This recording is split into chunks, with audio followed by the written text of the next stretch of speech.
utubwire naho ujuva kuko cyangwa uri wenyene ubitubwire byose kugira ngo tumenye ko ari ku gatwe kawe canke kubw'abandi. Urakoze cyane gose. Jewe nitwa Alikan. Mvuye mu ishyirahamwe ryitwa abarundikazi period movement. Abantu bavuze bati mbega uwo mugabo wari kavuga ivy'abarundikazi uri umurundikazi. Donc ni ishyirahamwe by'aba jeune bo mu gisagara ca Bujumbura twagiye hamwe kugira ngo duterere umuti ikibazo c'ubutinyanka.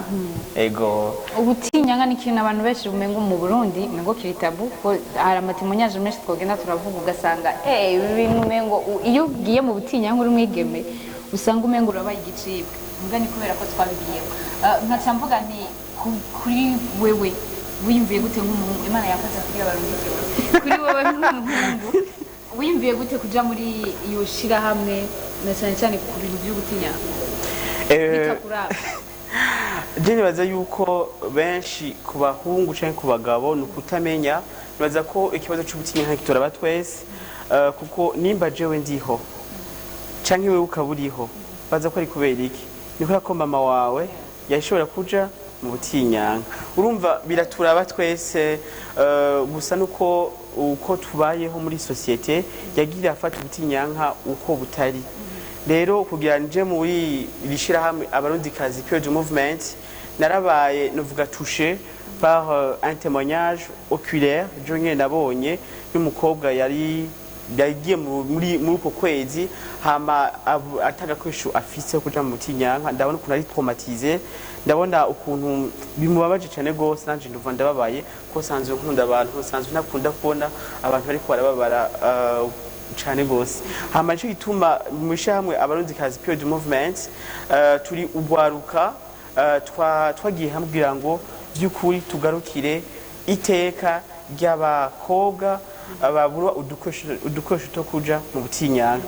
Naco gituma ubuzinga kugira ndababwire ico tuko turategura na cyane muri kuva itariki 22 z'ukwezi kwa gatatu.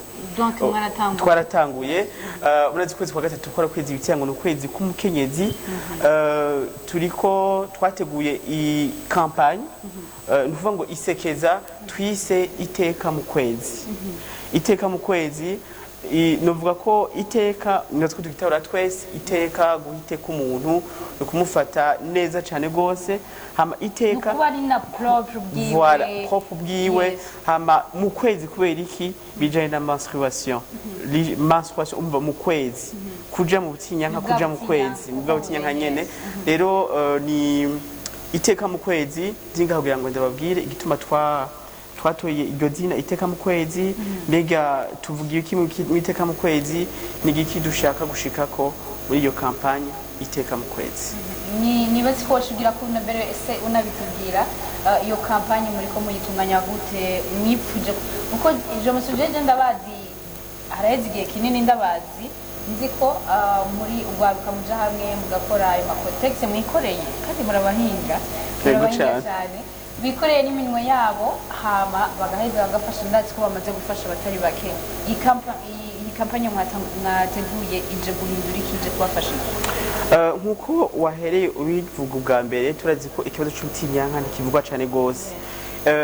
Premièrement icambere uvuga ngo iteka mu kwezi ni kugira ngo tubwire abantu bose abenshi bashoboka duciye kuri zimbonesha kure, duciye mu binyamakuru, duciye ku ma réseaux sociaux kugira ngo tuvuge twerekana ko ikibazo c'ubutinyanka ari ikibazo kibwirizwa gutorerwa umuti nk'ibindi bibazo byose bihanze isi nka ziza coronavirus, za VIH/SIDA n'ibindi. Kuko ugiye kuraba hariho parti imwe y'abantu bibagiwe, surtout abakobwa badashobora kuronka amafaranga kugura udukoresho two kuja mu butinyanka. Rero iyi campagne ni kugira ngo icambere tubwire abantu bose bashoboka, message ishikire abantu benshi bashoboka ko ubutinyanka ari ikintu gisanzwe cyane gose. Ni cycle naturel mu gifaransa niko bivuga. Kuri cyo mbona ko mengo tuba dukwiye kugira ngo duhimbagwe y'ababaga bavuga ati wow ego cyane ma sœur arakomeye, madame wanje arakomeye, mama wanje arakomeye parce que kuba bari ko baradukurikirana. Iyo umufise umwana ntaje mu kwezi kandi uhora ubona dayo urazi ingorane bitera wiruka kwa muganga, ariko iyo agiye ukamengo ni icaha Imagine. ivyo vyose nivyo dushaka muri iteka mu kwezi ije gushira bon en lumière ivyo byose biri un peu tabou dutinya kuvuga tubifuza ko tuzobivugira muri iyi minsi gushika le 28 mai vuga le 28 mai ni journée mondiale de la menstruation ku batari bayizi iyo journée irahari ni ukuvuga ko twizera yuko iyi minsi yose y'amezi asigaye abantu benshi bashoboka bazoba batahuye ko ubutinyanka ari ikintu gisanzwe cyane gose si ikintu giteye isoni ahubwo dukwiye kwegera abashiki bacu kwegera abantu bose badafise ubwo buryo kuja bo kuronka amafaranga kugura agakoresho ko mutinyanka tukabafasha bakaronka byoroshe ico ni cambere icya kabiri i campagne iteka mu kwezi ije kugira ngo iconscientize abafata ingingo babone yuko kugura agakoresho ko mutinyanka ku kintu umukenyezi azokwamamwo kuva mu myaka nk'umunani kw'icenda gushika ku 50 umva n'ubuzima bwiwe bwose azokwamamwo akaca akagura ku mafaranga menshi cyane gose rimwe makanayabura karamutana zangwara tukifuza ko abafata ingingo bubwico bakoze kugira ngo nimba ari igiciro kigabanuka kuri ako gakoresho canke nimba kaja kuri ku buntu burundu kuko amaeforo menshi yarakozwe kugira ngo ibintu byinshi byozimvye bigomera menshi bigabanuke twifuza ko afata ingingo bo kumva ko ari kibazo gikomeye kandi gituma abantu benshi abanyeshuri basiba amashuri baheba kwiga n'ibindi hama ikindi kigira gatatu muri campagne iviza kugira ngo twerekane ko solution irahari ya menstruation ya précarité menstruelle ni ukuvuga ngo dugire promotion ya serviette hygiénique lavable kubera yuko iri imesugwa ni ukuvuga yuko iri non polluante ni ukuvuga ngo irakingira ibidukikije nta ma infection itera kandi iraramba ku buryo naho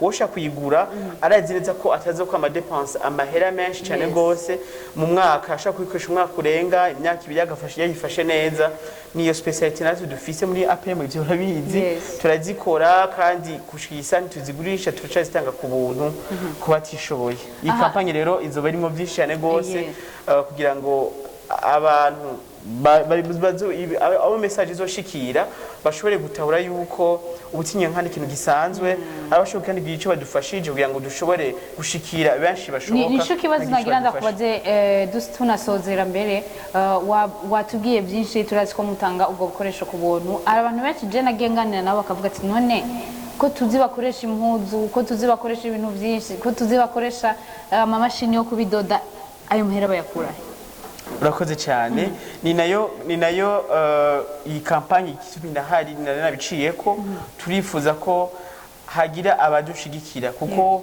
ni ibintu bizimvye cyane gose twe twaragiye hamwe turagira ama effort ya n'ugwaruka turi kumwe twifuza ko hagize ubwica koze yogica dufashije yaba ari kugura akamashini yaba ari gutanga igikoresho kimwe byose dushobora kudusayiriza ngo dushobore gusova kenyezi abigeme na cyane bari mu mashuri bashaka guha amashuri kubera kubura ibikoresho ku mutima ikibazo nkacambaza ati kuba ariko aradukurikirana kuri no musa akavuga ati je umutima numva ndawufise numva nabashigikira bajya abantu iyo batora hehe uwo kwifuza kubafasha iyo bafashiriza urakoze cyane arashaka guca ku nimero ya EcoCash nk'uko bari mu Burundi nk'uko kandi ashobora guca ku nimero muri banki nk'uko ashobora kudutelefona directement tukavugana ashobora kudutora kuri ku marezo sociaux turiko APM abarundikazi period movement akandika muri Facebook amakontakti yose arahari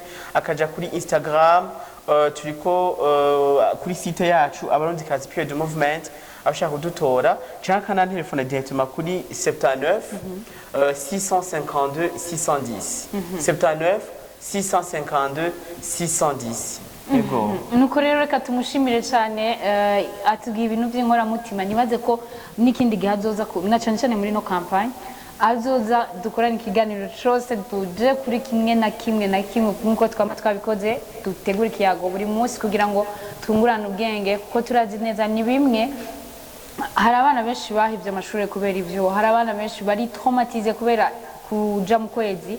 Okay, yari ibintu twari kwishimira kugira ubutinyanka nk'umwigeme, ari ibintu twaremanywe, ari ibintu ndemana. Ndagushimire cyane kubona duhaye. Murakoze cyane gose BTV, murakoze kuba mwatwakiriye neza. Mukora n'ahantu heza cyane, murakoze. Merci beaucoup. Nuko rero tumusezere dusaba umuhinga bw'ivyuma batumirira amategato mu kanya cyo dutangura n'ama message yayo.